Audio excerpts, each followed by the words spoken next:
Hey guys, Dr. Israetel here for Renaissance Periodization with our last and final lecture on the raw powerlifting training priorities, phase potentiation, also the fanciest sounding one. So let's see what's going on here. So of all of the priorities, and we have 6 that are the most foundational training priorities, phase potentiation comes in dead last. There's a good reason for that. Phase potentiation all the way up there in the indistinguishable tiny blue line is probably the least important part of a training paradigm. It's just not going to make that gigantic of a difference in powerlifting.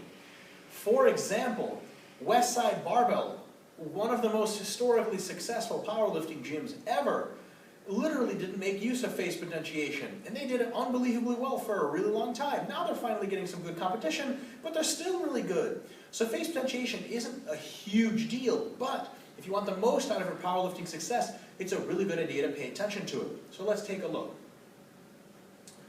Phase potentiation is based on a couple of realities. I believe it's actually 4 realities. So let's take a look at each one. These are just facts of the physiological training process, and because they are such, phase potentiation turns out to be a good idea. Number 1, powerlifting performance has underlying factors. What does that mean? Well, the ability measured is the direct ability to produce 1 repetition maximums, but it's supported, underlying the most important ability there is general strength. You can't do 1RMs if you're not generally strong. And the most important underlying mechanism of general strength is a high degree of muscle mass. So that powerlifting training, proper training, has to address all 3 of these factors. Training must make you bigger and stronger and good at doing 1-rep maxes. And there's a difference between those 3 approaches.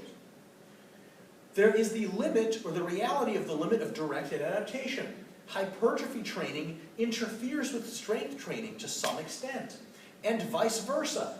Both hypertrophy and strength training interfere with the process of peaking. So you can't do everything all at once because there is some interference there. Variation is important, and that's another reality we have to consider. For example, training for 1-rep maxes all the time is not the best approach.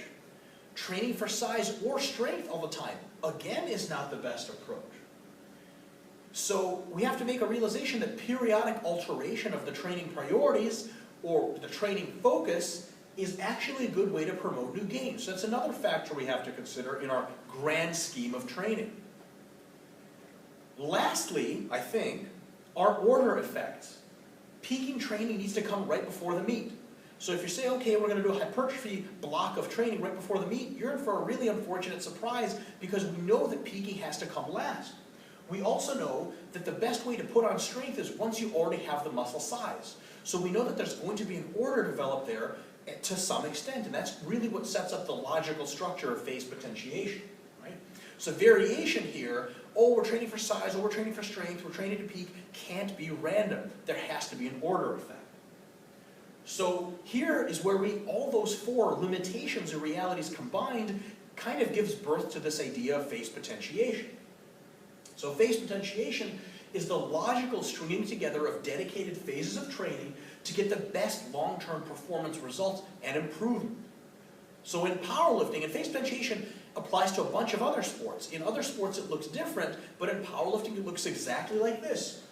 You put on muscle first, you do a hypertrophy phase, then you do a strength phase to get that new muscle stronger, then you do a peaking phase to express that new strength in a 1 repetition max ability. Nobody cares what you can do for 5 reps or 3 reps at the meet. 1RMs are the only thing that matters. So phase potentiation strings these phases in that particular sequence, which at the end of the peaking phase, you have the benefits of all of them summing up to make you the best possible powerlifter that you can be on that day. So, bad ideas in regards to training for phase potentiation or approaches towards it. Training for 1-rep maxes all the time. Well, it turns out it's a really crappy way to gain muscle because the volumes just aren't high enough.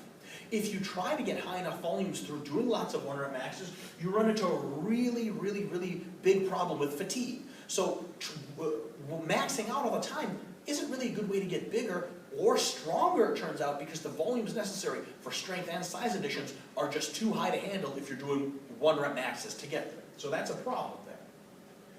If you try to say, okay, I know all the three phases are important, muscle is important, strength is important, ability to run at max is important, why don't I just train them all at the same time? Okay, so this is a system called daily undulating periodization, and the literature has not been kind to it. Recent studies in the Western world have shown that block periodization, which expresses itself in phase potentiation, is a better approach, more effective than daily undulating periodization, which trains size and strength and power or peaking once per week each. Okay? Furthermore, in sport history, daily undulating periodization is not a very good approach. That is, the countries that developed the most advanced scientific sports science systems, East Germany, the former Soviet Union, etc., they have relied very strictly or discovered that phase potentiation works really, really well. So the best countries, the best programs, almost all of them use phase potentiation and don't train concurrent abilities all in the same week. Right? The reason they don't is because it violates directed adaptation. If you're doing size and strength and power all in the same week or peaking all in the same week, your physiology really doesn't have a direct, clear goal as to which to improve. Thus, your average improvement on all three is actually less than it would be than if you stacked all the phases side by side and got better at each one over the long term. You can also make a mistake of picking the wrong exercises for the phase. For example, if you just do the power lifts all the time, even in your hypertrophy phase, you're not using enough variation. Pretty soon the power lifts are stale, you've already used the crap out of them, your body's used to them, you're not getting much growth out of them or much strength improvement, but guess what? It's your peaking phase now. You don't have a choice. You have to use the power lifts by the rules of specificity. So if you use the power lifts all the time and you never vary it up, that's a problem. So your hypertrophy and strength phases, it's probably a good idea to use a little bit of a variation. Don't just stick strictly to the lifts themselves. Another problem you can make a mistake with is too many assistance lifts or too big of a focus of assistance lifting in the peaking phase. Nobody cares how much you can close grip bench or tricep extend or front squat at the powerlifting meet. Only the competition lifts matter. So when the peaking phase comes, it's time to really whittle away that variation and enhance your specificity, expressing yourself in only the really big lifts as the primary foundations of your training. Now, some good ideas in regards to phase potentiation. Using logical progression is a very good idea. So you want to use derivative and specialty moves, front squats, different kinds of grips, non-competition for bench pressing, block pulls, deficit deadlifts, things like that, and higher reps during the size phase. And when you transition to the strength phase and the peaking phase, use more and more competition moves and more low repetition rep ranges to get that strength and then transition into peaking. So it all kind of makes sense in the end. There's a good time for everything.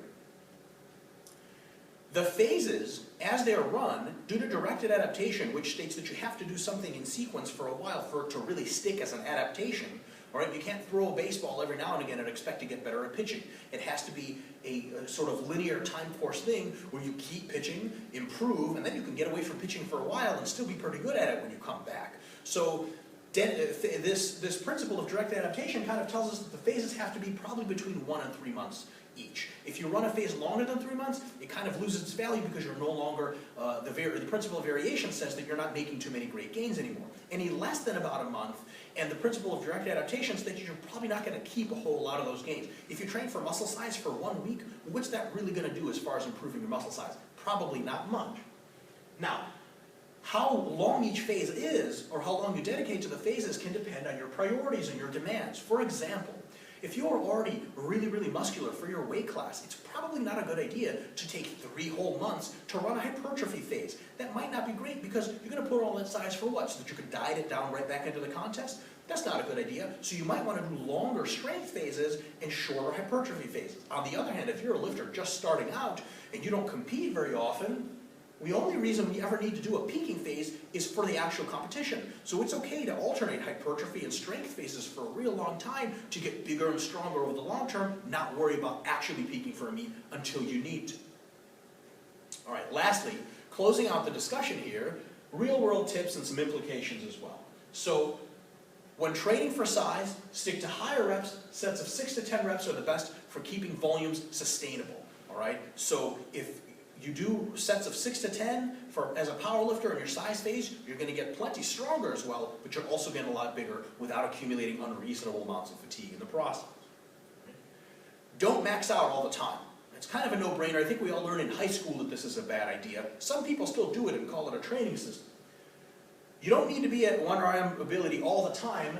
it's an immature thing. Like I said, it's a high school idea, and it's just not the best because you miss out on so much strength and size gains you could be doing with higher repetitions. The only time you really need to start to get good at maxing out is when you're close to a competition. That's when it matters.